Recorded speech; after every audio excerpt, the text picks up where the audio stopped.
So now we're going to cover participles.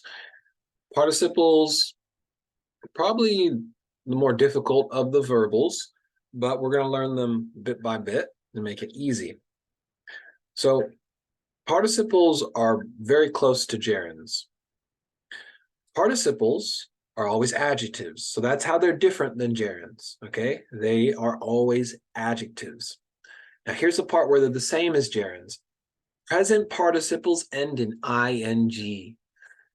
Okay, so sometimes we're going to have an ing word. Now there's an option. If we have an ing word, we have three options. Either the ing word is going to be a verb, right? He was running. A gerund. Running is great. Or a participle. For instance, the running child hurt his leg when he bumped it. Right, so you're going to have these three options for ing words.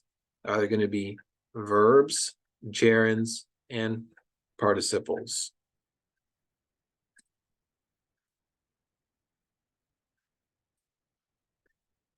A verb, how do we tell them the difference from all three of them? A verb is a verb, a gerund is a noun, participle is an adjective. That's it. Their roles in the sentence. That's how we tell the difference. Verb, it's going to act as a verb. Gerund, going to act as a noun. Participle, act as an adjective. Okay, so the present participles are going to end in ing. The past participles end in D, T, and N. What do we mean by that? Like I said, we'll see some examples in just a sec. So examine these two sentences. They ran to the house that was burning. They ran to the burning house. Okay, so look, we have an ing word. We have an ing word. We have three options. Is it a verb? Is it acting as a verb? No. Is it acting as a noun? The burning house. No. It's acting as an adjective. The burning house. What type of house? What kind of house? A burning one. So here it's modifying house. It's an adjective. In the first sentence, the adjective clause that was burning modifies house, right? So we have the adjective clause here. That was burning. And we know it's modifying house. That is our relative pronoun, right? It answers which one.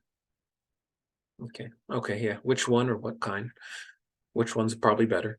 In the second sentence, the participle burning modifies house. Which house? The burning one.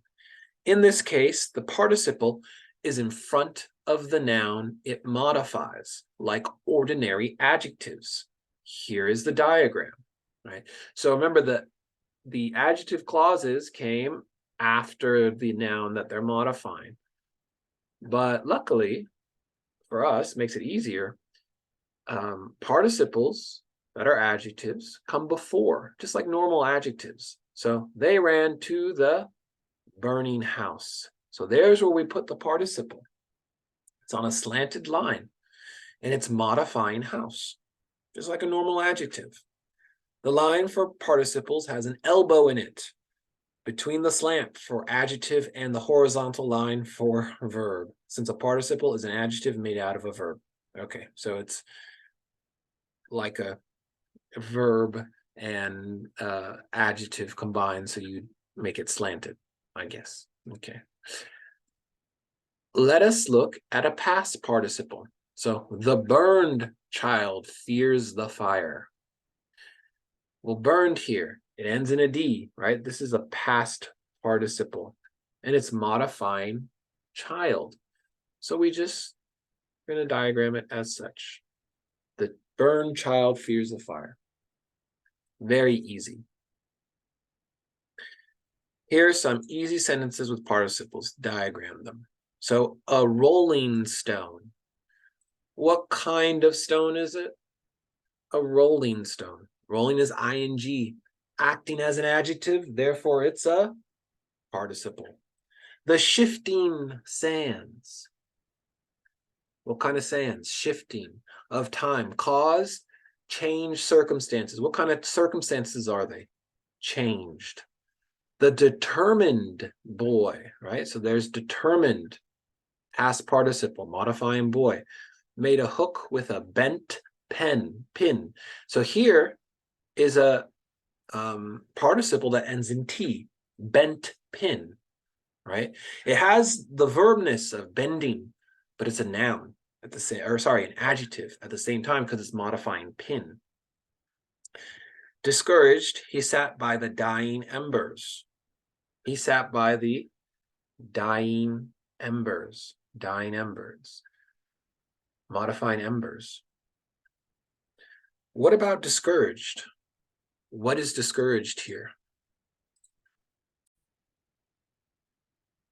If you ask yourself, who is discouraged? You'll see that it's the he. So this is strange.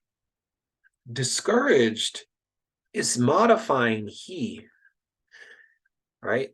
But it's weird. It comes in the beginning of the sentence and it has a comma after it. Yet it's modifying he, right? So when you begin a sentence with a participle, right, you're going to have to put a comma after it, even though it's modifying that subject, right? So a worried gardener, worried, so our participle, modifying gardener, looked at the wilting plants. What kind of plants? Wilting, okay? So all of the ing participles, right, so they're verbals acting as adjectives. All of them that end in ing are present participles. All the ones that end in D or T, right, those are past participles. Okay. And yeah, okay, we'll see some of the ones that end in N. Check the answers to see how you did on your first participles. These were quite easy. You knew participles would get worse. You may even have guessed how. If participles have verbness in them, and they do, they will do verb things. For instance, let us take, he looked at the wilting plants. He looked at the wilting plants. So wilting, participle, modifying plants.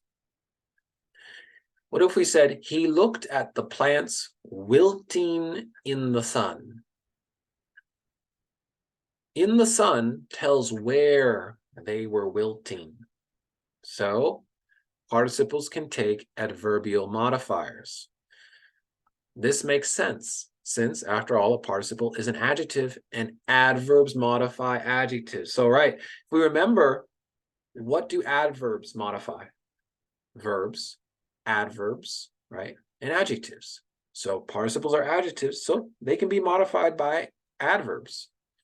Notice that when the participle wilting got a modifier, it moved to a new position after the noun it modifies.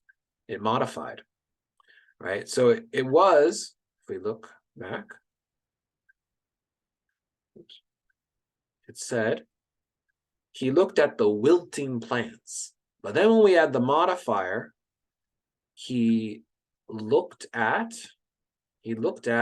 the plants wilting in the sun. Wilting in the sun. The wilting moved, and then in the sun comes after it. Okay, so it's going to change its position, okay, but it's still, we're going to diagram it all the same. Okay, here are some sentences with participles that have adverbial modifiers. As you diagram them, notice the word order. Soaked by the rain, Rex howled at the door. So look, soaked, what's it modifying? Who's soaked? It's Rex. But by the rain, right, how was he soaked, maybe, right? So it's modifying soaked. Okay, so when you diagram these, you have to pay attention. Okay, ask yourself, how is the participle acting? And so we'll pause here for this video because the next part is a little bit more complicated. So we'll do 5-4 and then stop.